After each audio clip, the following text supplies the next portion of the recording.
मेरा नाम नबीला है। मेरी हाइट 5 फुट 2 इंच है। मेरी एज 27 साल है और मैं बहुत ही क्यूट और खूबसूरत हूँ। मेरा चेहरा फूलों की तरह हुसैन है। मेरी आंखों में मस्ती भरी है। मेरे गाल मोटे और भरे भरे हैं और मेरे होंठ रस भरे रसीले हैं। तो हुआ कुछ यूं था कि मैं इस वक्त तकरीबन 16 साल की थी जब हमारे मैट्रिक के इम्तिहान होने वाले थे। मैं कोई बहुत कमज़ोर स्टूडेंट तो ना थी पर कोई बहुत ज़हीन स्टूडेंट भी ना थी, जिस वजह से इम्तिहानात की तैयारी के लिए मुझे किसी न किसी से रहनुमाई की ज़रूरत थी। मेरी खाला का बेटा शहजाद बीए कर चुका था और वो हमारे घर से ज़्यादा दूर भी नहीं रहता था। मैंने अम्मा जान से कहा कि वो शहजाद से बात करें कि वो फारिग वक्त में मुझे पढ़ा दिया करें। इस तरह मुझे ट्यूशन के लिए ज़्यादा दूर नहीं जाना पड़ेगा, आने जाने की परेशानी भी नहीं होगी और वक्त भी ज़ाय नहीं होगा। अम्मा इसी दिन शहजाद से बात कर आई और उन्होंने मुझे बताया कि उन्होंने शहजाद से बात कर ली है और वो हर शाम 7 बजे से 9 बजे तक आया करेगा मुझे पढ़ाने। इस दिन ने जल्दी जल्दी तमाम काम निपटाए और अपनी किताबें लेकर ड्राइंग रूम में पढ़ने बैठ गई। तकरीबन 7:30 बजे होंगे जब शहजाद हमारे घर आए। शहजाद की उम्र इस वक्त 25 साल के करीब थी और काफ़ी वजीहा और हैंडसम शख्सियत के मालिक थे। उनका कद 6 फुट के करीब जबकि जिस्म मजबूत और तवाना था। क्लीन शेव के साथ सांवला रंग क़यामत खेज था। रस्मी सलाम दुआ के बाद मुझसे मुखातिब होते हुए बोले, अच्छा तो मेरी शागिर्द पढ़ाई के लिए तैयार है। मैंने भी सर हिलाते हुए कहा, जी वेरी गुड। ये बताओ किस सब्जेक्ट में खुद को ज़्यादा कमज़ोर समझती हो। शहजाद ने मेरी किताब उठाकर उसके वरक उलटते हुए किताब पर ही नज़रें जमाए मुझसे दूसरा सवाल पूछा। तो मैंने उन्हें बताया कि मैथ और इंग्लिश में कमज़ोर हूँ। मैं थोड़ा सिमट कर बैठी हुई थी और बात करते हुए भी थोड़ी जेजे कर रही थी। शहजाद ने किताब मेज़ पर रखते हुए मेरी जानिब देखा और बोले, अगर इसी तरह तुम घबराई और जेजेकित रहोगी तो मेरा नहीं ख्याल कि मैं तुमको जो कुछ पढ़ाऊंगा वो तुमको ज़हन नशीन भी करा सकूंगा। लिहाजा डरने जेजेकिनी की ज़रूरत नहीं। हम बड़े दोस्ताना माहौल में स्टडी करेंगे और जो कुछ भी पढ़ेंगे इसे याद भी रखेंगे। जी बेहतर। मैं खुद को थोड़ा रिलैक्स जाहिर करने की कोशिश करते हुए बोली। इस दिन पढ़ाई तो कोई ख़ास न हुई, अलबत्ता शहजाद ने अपनी बातों और चुटकुलों की मदद से मेरी जेजेका दूर कर दी। मैं अब काफ़ी रिलैक्स भी थी। यही वजह थी कि मैं शहजाद के चुटकुलों का जवाब भी चुटकुलों की सूरत ही दे रही थी। मेरा चंचलपिन बेदार हो चुका था। शहजाद ने थोड़ी सी मैथ की मश्क कराई और इंग्लिश से शुरू करने का कहकर घर के लिए उठे। अम्मा ने उन्हें रोक लिया कि चाय तो पीते जाएं। शहजाद भी चाय के लिए बैठ गए। चाय और थोड़ी गुपशप के बाद शहजाद कल शाम 7 बजे आने का कहकर घर चले गए। तकरीबन 2 हफ्तों तक मामलात ऐसे ही चलते रहे। वो वक्त के खासे पाबंद थे, वक्त पर आते और अपना काम वक्त पर ख़त्म करके चले जाते। उनकी शख्सियत जाजिब नज़र तो थी ही, उनके पढ़ाने और समझाने का अंदाज भी खूब था। यही वजह थी कि मैं शहजाद की गिरविदा हो चुकी थी और उनसे काफ़ी बेतकल्लुफ़ी भी हो चुकी थी। इस दिन शहजाद मुझे मैथ की मश्क करा रहे थे। जब अम्मा चाय ले आई उन्होंने चाय मेज़ पर रखी और बोली कि चाय पहले पी लेना। ये कहकर वो वापस किचन में चली गई। मश्क ख़त्म हुई तो मैंने चाय की प्याली उठाकर शहजाद को देना चाही तो पता नहीं क्या हुआ कि मेरा हाथ कांप गया और सारी की सारी चाय शहजाद के ऊपर गिर गई, जिससे उनकी पतलून और शर्ट भीग गई। मेरे तो ओसान खता हो गए। दौड़ती हुई गई और तौलिया उठा लाई। मैं बार बार शहजाद को सॉरी बोल रही थी और साथ ही साथ उनकी शर्ट को तौलिए से खुश्क करने की कोशिश कर रही थी। अब जले तो नहीं? मैंने मुसलसल तौलिया रगड़ते हुए पूछा। चाय से तो नहीं जला, लेकिन अब तुम ज़रूर जला डालोगी। मैं उनके इस जुमले को बिल्कुल भी ना समझी और इसी तरह तौलिया से उनकी शर्ट को खुश्क करने में लगी रही। मैं शायद कुछ देर और इसी तरह तौलिए से उन्हें खुश्क करने में लगी रहती, पर शहजाद ने मुझे रोक दिया और मुझे दोनों कंधों से उठाकर खड़ा करते हुए बोले, बस करो बबली। घर में मुझे सब इसी नाम से पुकारते थे। Everything is fine. तुम खामखा परेशान हो रही हो। लेकिन मैं खुद में बहुत शर्मिंदा थी, इसीलिए जब मैंने उन्हें इस शफ़क़त से पेश आते देखा तो मेरी आंखों से आंसू निकल आए। उन्होंने जब मुझे यूं रोते देखा तो अपनी बाहों में भरते हुए मुझे सीने से लगा लिया और माथे पर बोसा देते हुए बोला, अरे पगली रोती क्यों हो? तुमने जानबूझकर चाय थोड़ी गिराई है, ये तो हादसाती ऐसे हुआ। उनके ढारस बंधाने पर मुझे हौसला हुआ और मैंने आंसू पोंछते हुए कहा, जानती हूँ कि हादसा हुआ है, लेकिन हादसात भी तो किसी न किसी गलती का ही नतीजा होते हैं और इस हादसे की गलती की मैं ही जिम्मेदार हूँ। शहजाद भी शायद माहौल को खुशगवार बनाना चाहते थे, इसलिए बोला, बबली मैं तुम्हें इजाज़त देता हूँ कि तुम ऐसे हादसात रोज़ किया करो। वो हंस रहे थे और उनकी ये मानवी हंसी मेरी समझ से बाहर थी। मैं भी उन्हें हंसते देखकर मुस्करा दी। शहजाद ने कहा, चलो वापस वहीं से शुरू करते हैं जहां पर हादसा हुआ था। ये कहते हुए उन्होंने मुझे अपनी बाहों के घेरे से आज़ाद कर दिया। मैंने वापस अपनी कुर्सी पर बैठकर किताब खोलना चाहा तो शहजाद ने कहा, आज का काम खत्म कल देखेंगे, मैं चलता हूँ क्योंकि इस हालत में मैं तुम्हें कुछ नहीं पढ़ा पाऊंगा। शहजाद अपनी किस हालत के बारे में कह रहे थे मुझे कुछ पता न चला।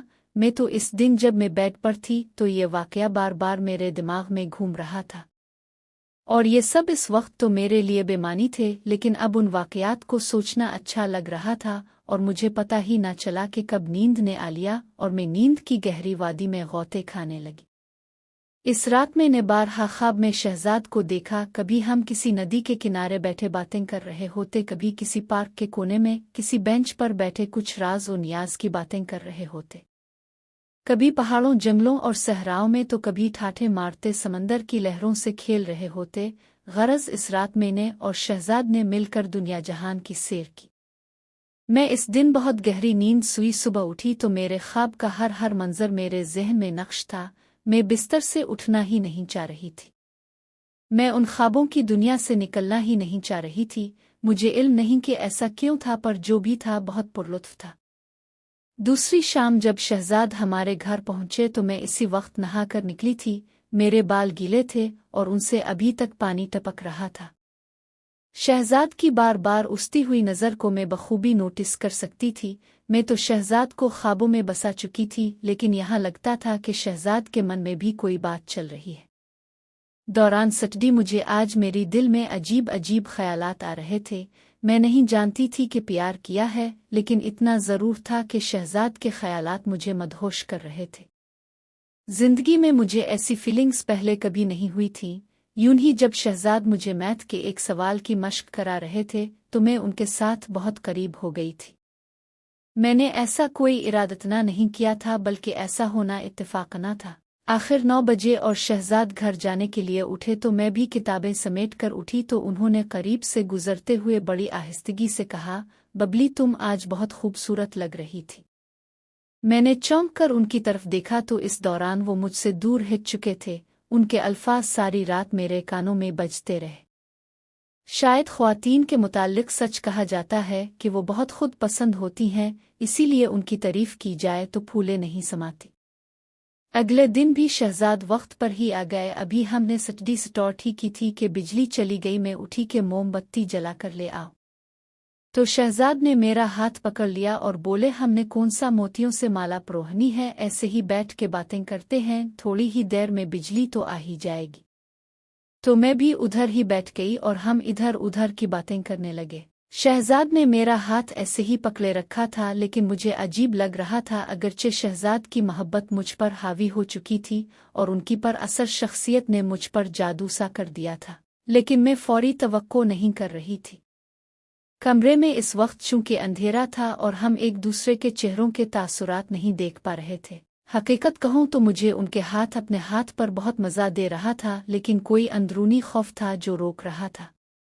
लेकिन अगर शहजाद की जगह कोई भी और होता तो मैं यकीन से कह सकती हूँ कि मैं इसका मुंह नोच लेती। लेकिन शहजाद के लिए तो मैं पहले से ही सब कुछ हारी हुई थी, लेकिन फिर भी मैं ये सब कुछ नहीं चाह रही थी जो हो रहा था। मुझे अजीब लगने लगा था, इसीलिए मैंने शहजाद के हाथ को छोड़ा और टॉयलेट जाने के बहाने वहां से उठ गई। लेकिन मैं जैसे ही उठकर कदम बढ़ाने वाली थी, पता नहीं मुझे क्या हुआ, मैं डगमगा गई। इसी लम्हे शहजाद ने हाथ बढ़ाकर मुझे सहारा दिया तो मैं गिरने से बच गई। मैं बहुत नर्वस हो गई थी शायद। मैं जल्दी से टॉयलेट की तरफ भागी। मुझे कुछ हाजत तो ना थी, अलबत्ता ठंडे पानी से मुंह पर छींटे मारे तो गर्मी का एहसास कुछ कम हुआ। मैं अभी टॉयलेट में ही थी कि बिजली आ गई। मैं वापस ड्राइंग रूम में आई तो शहजाद वहां मौजूद नहीं थे। मुझे परेशानी हुई कि ऐसा किया कि वो बताए बगैर ही चले गए। इसी वक्त अम्मा ड्राइंग रूम में आई तो उन्होंने बताया कि शहजाद कह रहा था कि इसके सर में दर्द हो रहा है और बिजली भी नहीं है, इसलिए वो घर जा रहा है। मैंने भी किताबें समेटें और अपने बेडरूम में चली आई। मेरी सोच का महवर बस शहजाद ही थे। इस रात भी मैं उन्हीं सोचों में गर्क सो गई। सुबह उठी तो शहजाद की ही याद में सारा दिन मसहूर होती रही। शाम होने से पहले ही मैं शाम का बेचैनी से इंतजार करने लगी। मैं देखना चाहती थी कि शहजाद आज कैसे बर्ताव करते हैं, लेकिन वक्त होने के बावजूद वो नहीं आए। मैं इंतजार करती रही, लेकिन मेरा इंतजार बस इंतजार ही रहा। वो 8 बजे तक नहीं आए तो मैंने अम्मा से कहा कि खैर हो शहजाद, पता नहीं आज क्यों नहीं आए। अम्मा ने कहा कोई और काम पड़ गया होगा इसलिए नहीं आ सका होगा। मैंने कहा नहीं अम्मा, कल जब वो गए थे तो उनकी तबीयत ठीक नहीं थी, क्या पता वो अभी तक ठीक ना हुए हों। अब खाला को फ़ोन करके उनका पता तो कराए। अम्मा को भी जैसे कुछ याद आया तो उन्होंने खाला को फ़ोन लगाया। तब खाला ने बताया कि शहजाद तो कल से सख्त बुखार में तप रहा है। मुझे इल्म हुआ तो सख्त बेचैनी हुई, दिल चाहा कि अभी जाऊं और उसका बुखार खुद पे ले लूं, लेकिन मैं इस वक्त क्या कर सकती थी। सुबह में अम्मा को साथ लेकर उनका पत्ता लेने खाला के घर गए तो देखा शहजाद वाकई बुखार की वजह से बिस्तर में पड़े थे। थोड़ी सी रस्मी बातचीत के बाद में इधर ही बैठ गई। खाला और अम्मा भी साथ बैठी अपनी बातों में मसरूफ हो गई। शहजाद ने एक बारगी हमारी तरफ देखा, फिर उन्होंने अपनी आंखें मूंद ली। हम खाला और अम्मा की मौजूदगी में कोई बात नहीं कर सकते थे, इसीलिए हम खामोश बैठे थे जबकि खाला और अम्मा बातें कर रहे थे। बातों बातों में खाला ने बताया कि उनकी सहेली की बेटी की शादी थी, जहां उनका जाना बहुत ज़रूरी था लेकिन नहीं जा सकती। अम्मा पूछ रही थी क्यों नहीं जा सकती हो, तो खाला बोली जिसके साथ जाना था वो तो बिस्तर पर पड़ा है और आपके भाई साहब खालू भी ऑफिस से छुट्टी नहीं ले सके कि उनके साथ चली जाती। अम्मा चूंकि खाला की सहेली को जानती थी और उन्हें पता था कि वो किधर रहती हैं, इसलिए खाला से बोली तुम्हारी सहेली कौन सा दूसरे शहर में रहती है, टैक्सी पकड़ो और 2-3 घंटे में वापस आ जाओगी। मैंने ये सुना तो मेरे दिमाग में आइडिया आया कि अगर अम्मा और खाला शादी पर चली जाएं तो मुझे शहजाद से अकेले में बात करने का मौका मिल जाएगा। यही सोचकर मैंने भी अम्मा की ताईद में कहा खाला अगर आपकी सहेली इसी शहर में रहती है तो तब आप ज़रूर हो आएं। शहजाद की फिक्र ना करें, 2-3 घंटों तक हम उनकी तीमारदारी कर लेंगे। खाला और अम्मा दोनों को मैंने शादी में जाने पर आमादा कर लिया, अगरचे अम्मा जाना नहीं चाहती थी। उन दोनों के जाने के बाद में और शहजाद अब घर में अकेले थे। कोई 15 मिनट तक हम में कोई बात ना हुई। शहजाद वैसे ही आंखें मूंदे लेटे रहे। शायद वो मेरा इंतज़ार कर रहे थे कि मैं कोई बात शुरू करूंगी, लेकिन मैं तजब्जुब में रही कि बात शुरू कैसे करूं और कौन सी बात करूं।